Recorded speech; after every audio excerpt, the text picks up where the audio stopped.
Hey people of Zen, how are you doing today? Hope you guys are doing fabulous, and you know I'm doing super great like always. So I have a question for you. Do you take things for granted that you did not pay for? Like if you received a free video game system versus one that you paid for, which one would you take better care of, the one that you paid for or the one that you were given free? Same thing goes with the vehicle. If you were given a car for free, you didn't have to work for it, would you take as much care of it as something that you worked years for to save up for and then you paid money for that car? Something to think about. So in today's video, what we're going to cover is how to use your mind for free. But before we jump into that, if you guys have never been to this channel, what I would love to do is inspire the entire world mentally, physically, spiritually, financially, and socially, because I truly believe that if we all had a holistic balance of each one of those areas in life, we would live in world peace and eliminate hunger, famine, slavery, war, disease, poverty, have more health, wealth, and abundance together as one human unit on this entire planet. Okay? So let's dive into it. Planet Green Zen, inspiring the everyday person to break free from the mundane and take action.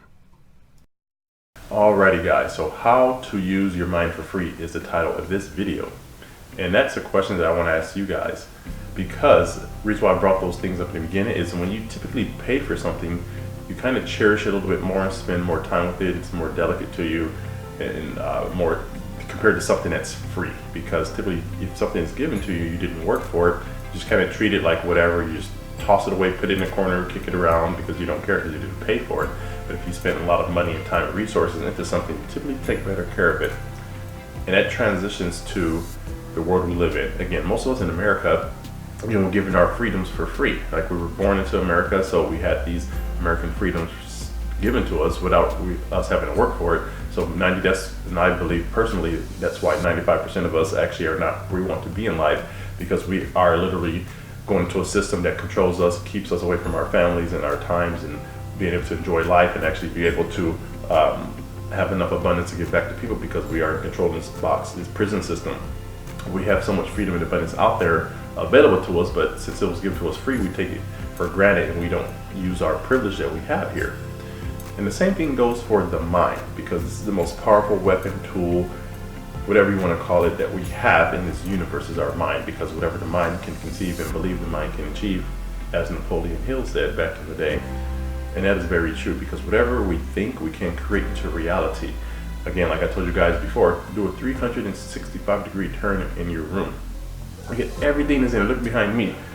This poster here, this painting that, I don't know if you can see the mask in the corner there, but all this started in someone's mind. This camera I'm speaking to you on, this microphone, the tablets, phones, everything we have started in someone's mind. And they had to go through resistance because people ridiculed them, because their minds were not expanded enough to be able to see that vision. So then the people pushed through that resistance and it created these technologies that changed our entire world. And the person that created the video camera is not around anymore, but we're still using that basic technology to progress in the world. Look, everything we have now has cameras in it and video, so we can video record ourselves everywhere, doing everything in the palm of our hands, versus a really big camera in like the you guys remember the 1800s, 1920s, whenever that came out, you had to put the little cloth over it and they'll take a photo, and then it's kind of like a tripod, but it was really huge.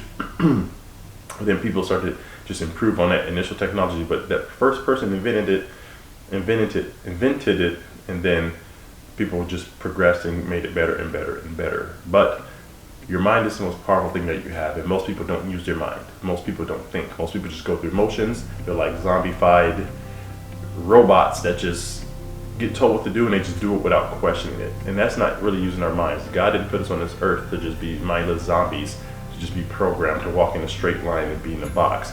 We're meant to be creative. We're meant to explore. We're meant to push through resistance and go through our comfort in order to create things amazing. Now, the way the iPhone was created, now again, I don't agree with all of the different things that went on during that time with Steve Jobs. If you guys can research that yourselves, but I mean, one man had a vision on something and wanted to create it better than what was out there and revolutionize the way we use our phones, and it happened. Now, it did take a lot of blood, sweat, and sacrifice. People did lose their marriages and things like that in family life, which is not good, but it just goes to show you that if we push past our capabilities, we can create whatever we want.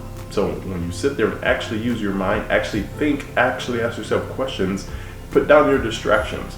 our cell phones, our TVs, our video games. Those are all really great things. And again, I love it. I use it, but put yourself on a schedule. Give yourself whatever, 20, 30 minutes, an hour of time to use that stuff. And then outside of that time frame, use your mind to think, brainstorm, meditate, just so you can actually start to unlock the different doors and chambers that are in your mind that you have that you don't even know of, so you can create abundance for yourself and for other people. So again, guys, are you using your mind, or are you not using it because it was given to you for free? That's a question that I truly want to ask you guys. I would love to hear your comments, your comments in below. Also, if you guys have never been to the channel, go ahead and subscribe. Hit the bell notification so you can be notified when new videos are released. Share these out with people in your tribe and community who needs to hear these messages. And again, comment below on any video that you pick. Just let me know your thoughts and give me some feedback on it, because I do read every comment. I respond to 100% of comments, because I don't get 1,000 comments on my channel. So right now I can manage it, but so yeah, take advantage of it while you can. So again, guys, are you using your mind for free, or are you taking advantage of it and letting other people think for you and living through other people's shadows and other people's dreams versus building your own dream, your own empire, and your own future, so you and your generations that are coming after you, that are not yet born, can actually remember you and enjoy it and thank you when they see their lives and what they have, because they were taught right. Alrighty, guys, we know what time it is. It's time for the quote of the day, and this quote is from Frank Kafka, and Frank goes, "You are free, and that is why you are lost." Think about that. Alrighty, guys, we're Planet Green Zen, signing off. You guys have a great day. Talk to you soon.